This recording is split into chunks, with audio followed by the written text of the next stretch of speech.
Pakartoto įstatymo knyga, 26 skyrius. Kai būsi žemėje, kurią Viešpats, tavo Dievas tau duoda paveldėti, ir ten apsigyvensi, pridėk pintinę visų savo pirmojo derliaus vaisių ir nunešk ją į vietą, kurią Viešpats, tavo Dievas pasirinks. Nuėjęs pas kunigą, kuris tuo metu eis tarnystę, jam sakyk: išpažįstu šiandien Viešpaties, savo Dievo akivaizdoje, kad esu žemėje, kurią jis prisiekia mūsų tėvams mums duoti. Kunigas, paėmęs pintinę, padės ją prie Viešpaties, tavo Dievo aukuro. Tu sakysi Viešpaties, savo Dievo akivaizdoje: mano tėvas buvo klajoklis, aramėjas. Jis nuėjo į Egiptą su labai mažu žmonių skaičiumi ir buvo ten ateivis. Jis tapo didelė, stipria ir gausia tauta. Egiptiečiai slėgė ir spaudė mus, užkraudami mums sunkių darbų naštą. Mes šaukėmės Viešpaties, mūsų tėvų Dievo. Jis mus išklausė, pažvelgė į mūsų pažeminimą, vargą ir priespaudą. Išvedė mus iš Egipto galinga ranka, siaubais, ženklais ir stebuklais. Jis atvedė mus į šitą kraštą ir davė žemę plūstančią pienu ir medumi.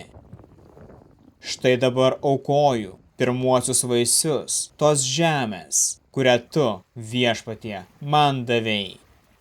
Palik auką Viešpaties, savo Dievo akivaizdoje ir pagarbink jį. Džiaukis tu, drauge su Levitu ir ateiviu, kuris gyvena tavo apylinkėje, gerybėmis, kurias Viešpats tavo Dievas duoda tau ir tavo namams.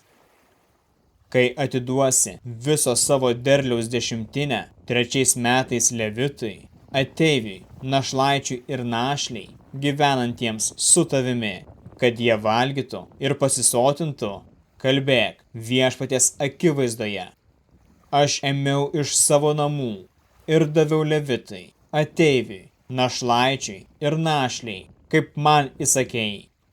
Neperžengiau tavo įsakymų ir neužmiršau paliepimų. Nevalgiau nieko pažadėto gedėdamas, nepaliečiau susitepęs ir nieko neatidaviau už mirusius.